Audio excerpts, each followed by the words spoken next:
అందరికీ తెలంగాణ ఇంటి వంటలకి స్వాగతం. ఈరోజు మా ఇంట్లో పప్పుచారు. రండి అందరూ ఎలా చేద్దామో చూద్దాం. ముందుగా కావాల్సిన వస్తువులు ఏంటంటే చూసుకుందాం. కట్ చేసిన ఉల్లిపాయలు, కట్ చేసిన పచ్చిమిరపకాయలు, కట్ చేసిన టమాటాలు, కట్ చేసిన దోసకాయ ముక్కలు, పప్పు ఉడకబెట్టుకొని రుబ్బి పెట్టుకున్నాము, కరివేపాకు, చింతపండు, కొత్తిమీర వెలిగించి దానిపైన కుండ పెట్టి తర్వాత కావాల్సినంత ఆయిల్,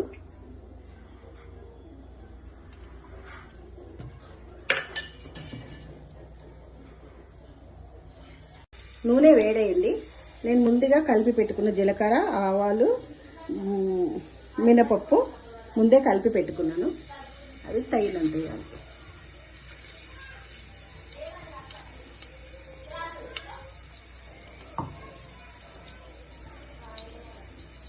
జీలకర్ర ఆవాలు వేగిన తర్వాత కట్ చేసుకున్న ఉల్లిగడ్డ,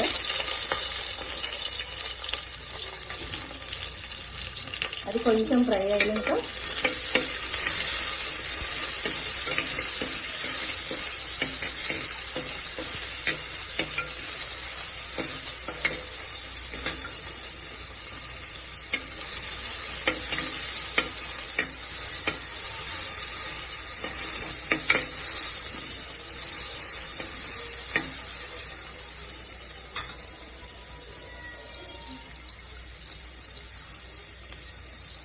కొద్దిగా ఫ్రై అయినాక కట్ చేసుకున్న పచ్చిమిరపకాయలు,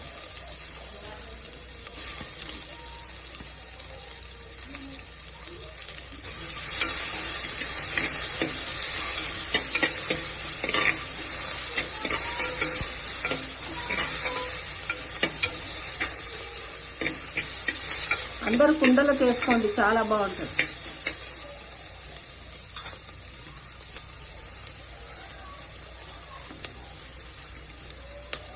అవి కొద్దిగా వేగిన తర్వాత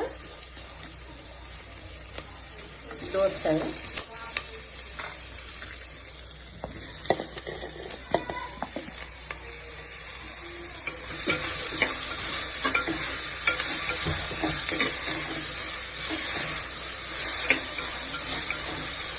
తర్వాత టమాటాలు, ఇంకా 4 టమాటాలు తీసుకొని పోసుకొని వేసుకుంటే బాగుంది.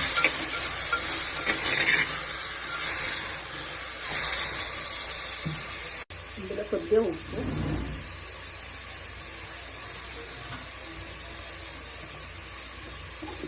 కొద్దిగంత అల్లం ఎల్లిగడ్డ,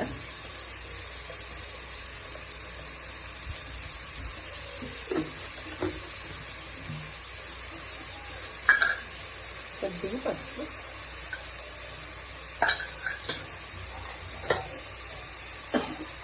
ఒకసారి కలిపేసుకొని మూత పెట్టేసి ముక్కలన్నీ ఉడికిపోతుంది.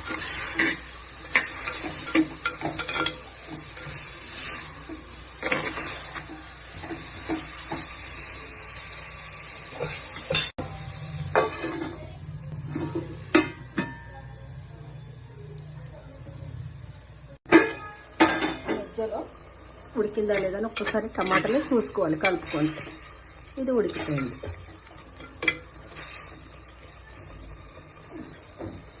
దీంట్లో చింతపండు రసం, తగినంత చింతపండు రసం,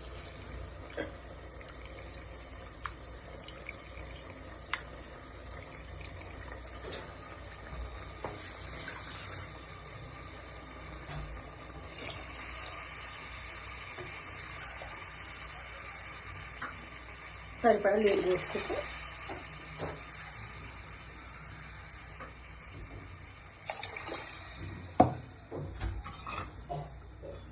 కరివేపాకు, కొత్తిమీర,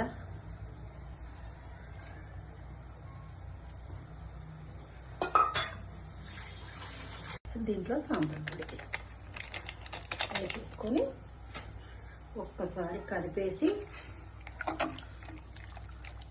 మసలేంత వరకు మూత పెట్టేయండి.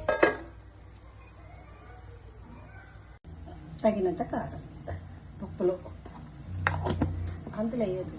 ఒకసారి మూత తీసి చూద్దాం. మసులుతుంది, పప్పు చారు మసులుతుంది. ఇందులో పప్పు వేద్దాం. ఇందులో మనం ఉడకబెట్టుకున్న పప్పు ఇందులో వేసాము.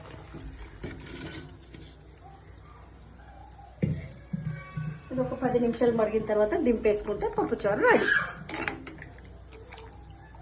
ఒకసారి కలిపేసుకొని ఒక 10 నిమిషాలు మరగబెట్టుకుంటే ఒకసారి టేస్ట్ చేద్దాం అన్ని సరిపోయినాయో లేదో. అన్ని సరిపోయినాయి. కొద్దిగా ఉప్పు తక్కువ, ఉప్పు వేసుకుంటే సరిపోతుంది. ఉప్పు చారు అన్నీ సరిపోయినాయి. పప్పు చారు రెడీ. ఒక 10 నిమిషాలు మరగాలి. ఇప్పుడు ఒకసారి మూత తీసి చూసుకుందాం. చూడండి ఎలా మసులుతుందో. ఇప్పుడు సరిపడా చూసుకొని పప్పు చారు మట్టి కుండలో చేసినామండి. ఎలా ఉందో కామెంట్ బాక్స్లో కామెంట్ పెట్టండి. కంపల్సరీ ట్రై చేయండి మీరు కూడా. ఈరోజు సండే, ఎందుకంటే మేము యాదవ్స్, ఎట్లాగో మేము మటన్ చికెన్ తినం, అందుకే పప్పు చారు చేసుకుంటున్నాం.